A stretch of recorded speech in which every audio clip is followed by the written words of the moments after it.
Hi everyone, welcome back to my Times Cooking Show. So today I'm going to be showing you a really delicious fried chicken steak. Now this recipe was requested by Ruby Red 2200. So enjoy the recipe. So first thing we're going to do is to show you how to cut the chicken, because first place you need to make sure that the chicken is at the right length and width. So you want to cut it in half. This is chicken breast. You can also use chicken thighs. Cut it all the way in half. And I'm just going to be showing you the thighs. This has already been deboned. So now we're going to make the marinade. What I have here is 3 cups of water. We're going to add in half a cup of rice wine, 1 cup of soy sauce, 2 tablespoons of grated ginger, and 2 tablespoons of 5-spice powder. And now we're going to add in 3 tablespoons of brown sugar. And then a generous amount of salt. Now let's mix it all together. All right. Now let's add in the chicken. We're going to let the chicken stay in the marinade for 30 minutes. So now that chicken has been marinating for 30 minutes, we're going to take them out.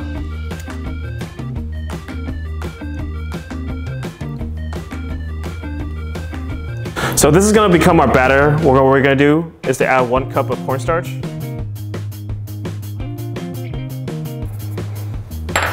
Mix that together.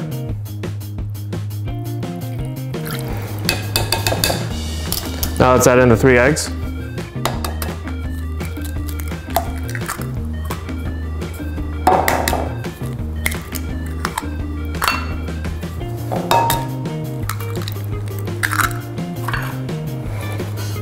And mix it again.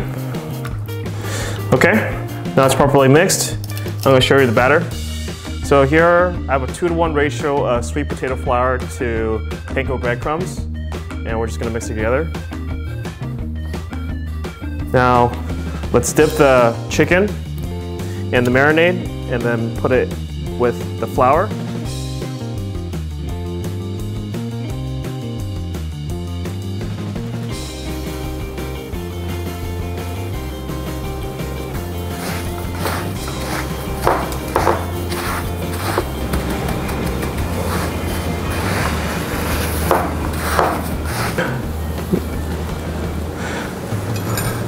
That's one. Let me show you again with the chicken thighs.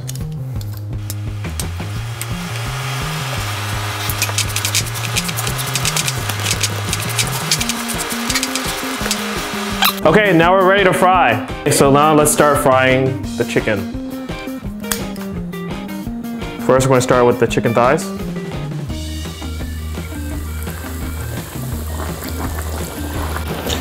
So we're going to let it fry for 6 to 7 minutes, then we're gonna take it out. Okay, now we're gonna take the chicken out, drain it, put it on a paper towel, let it rest, and now let's cook the other chicken. Okay, so now for the finishing touches, we're gonna add a little bit more salt and pepper.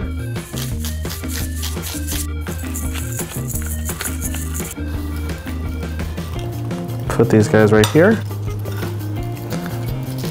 Okay. Okay.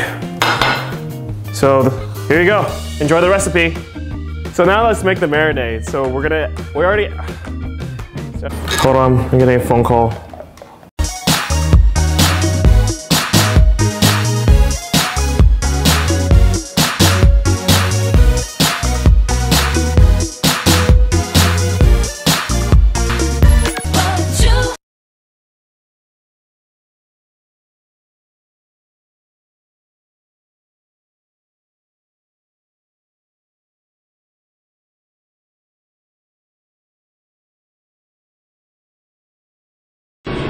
Ang aking si-share sa inyo ngayon ay ang spicy chicken liver.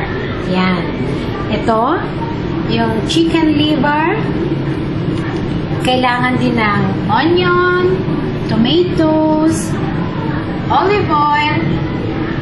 Gagamitan ko rin siya ng powder garlic, curry, yung powder curry powder, pepper, tabasco, salt, sambal olive, ito, yung chili na maanghang, 1 tablespoon na flour, at some butter.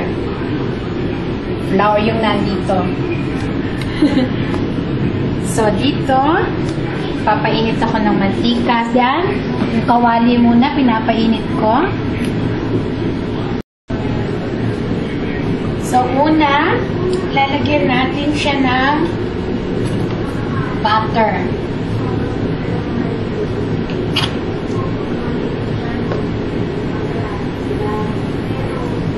Mga 2 tablespoon na butter.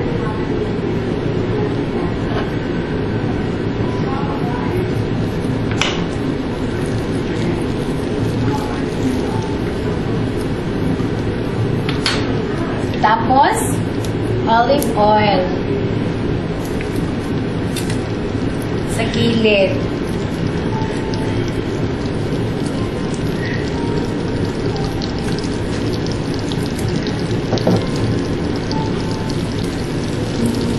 Ngayon, igigisa itong sibuyas at kamatis.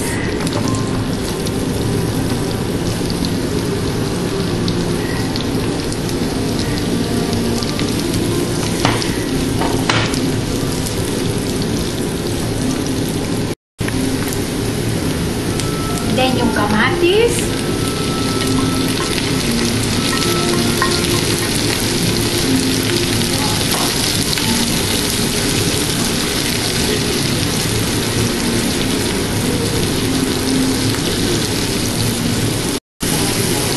So, kapag smash na yung kamatis, gaya nito, saka natin i-add yung chicken liver.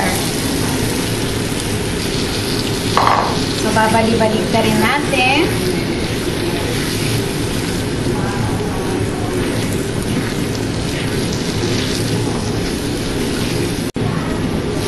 So, ayan na. Hindi na mapula ang kulay ng liver. Titimplahan natin siya ng marami titimpla. Una yung pepper powder. Then yung powdered garlic.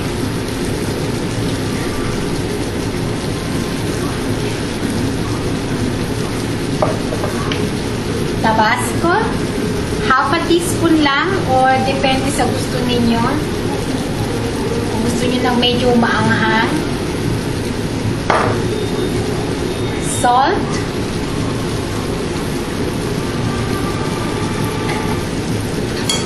Half a teaspoon din nitong sambal olive. Ayan. Ganun lang. Then yung curry powder.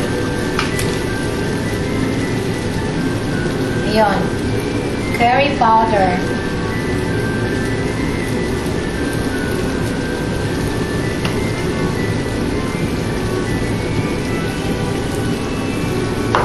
Lalagyan ko rin siya ng powder or atswete. Okay? Para magkakulay. At hahaluin.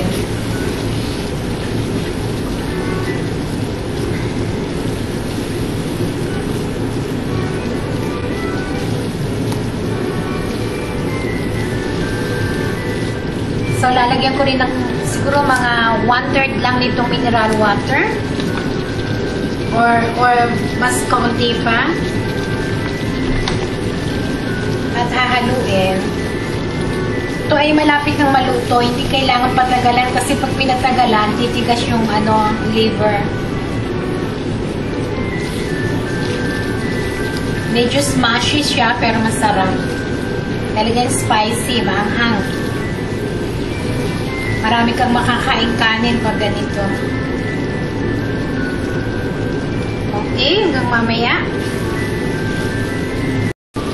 Para medyo fine yung pinaka-sauce niya, lalagyan ko ng kaunting heavy cream.